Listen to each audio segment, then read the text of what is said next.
Well, today we're going to be looking at an actual junk wax investment that I made in about 1996 or 1997.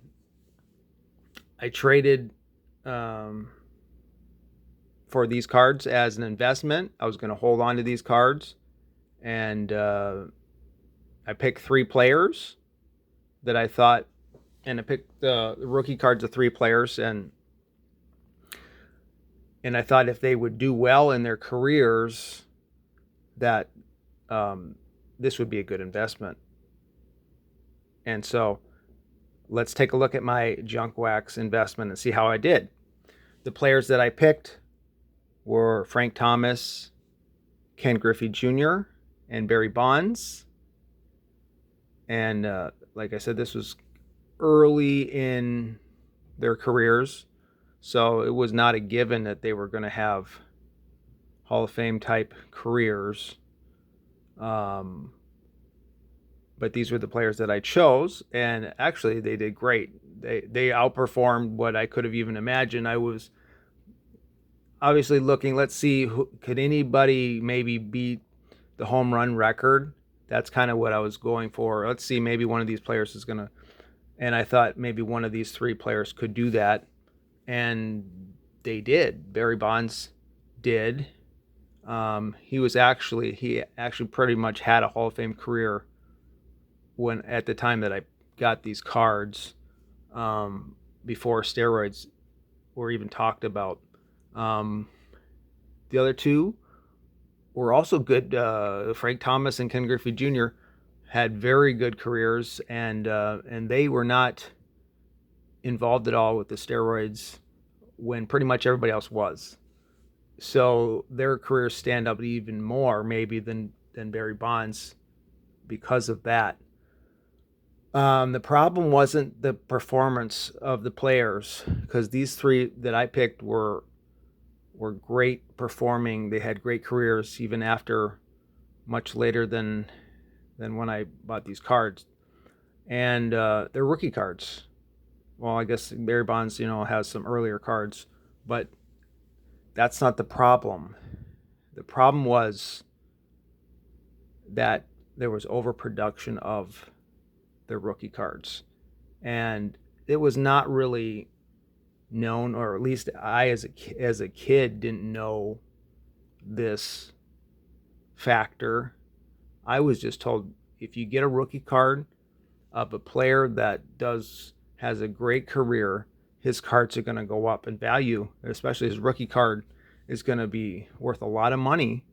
Let's say if they break Hank Aaron's record, his rookie card's going to be worth a lot of money. And so that's what I did. I speculated on these three players.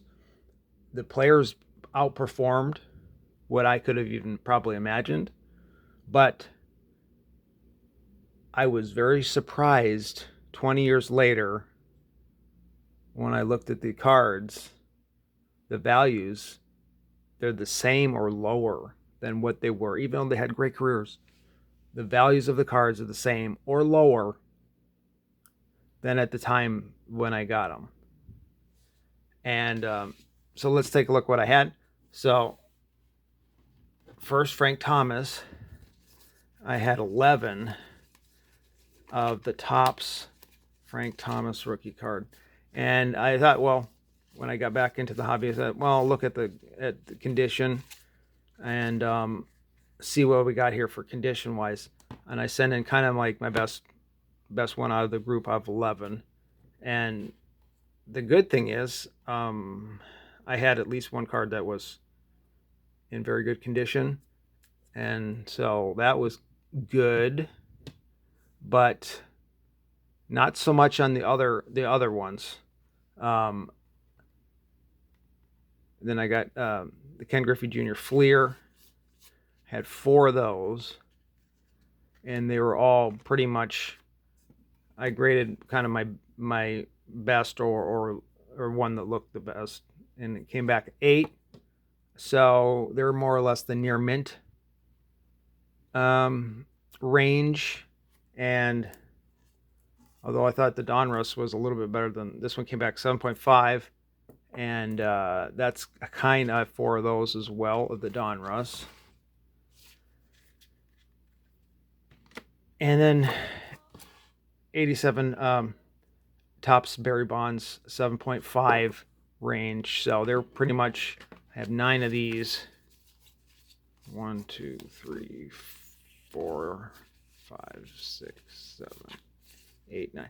So yeah, and you can see they're even in the top loaders that have turned yellow. So during that period of time, and so basically I've got an investment here that the players did great.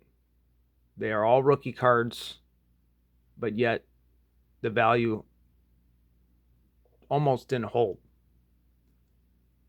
And so it's a lesson for maybe today's cards that are maybe overpopulated, that we might want to be thinking about that if you're going to be investing in modern cards or any cards, if it's an investment. Now, the other side of this, the positive side for me, is that I get to buy cards from this era that I enjoy, the players that were really great that I enjoy, and I get to buy them very cheaply because of the fact that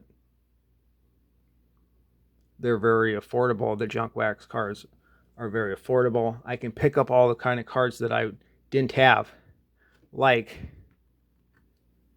the Maddox rookie, Bo Jackson. These kind of players, I get to pick them up very cheaply. And so as a buyer, as a collector, this era is my favorite. It's great. I can pick up all these cards of players. Randy Johnson. I can pick up these cards for almost nothing.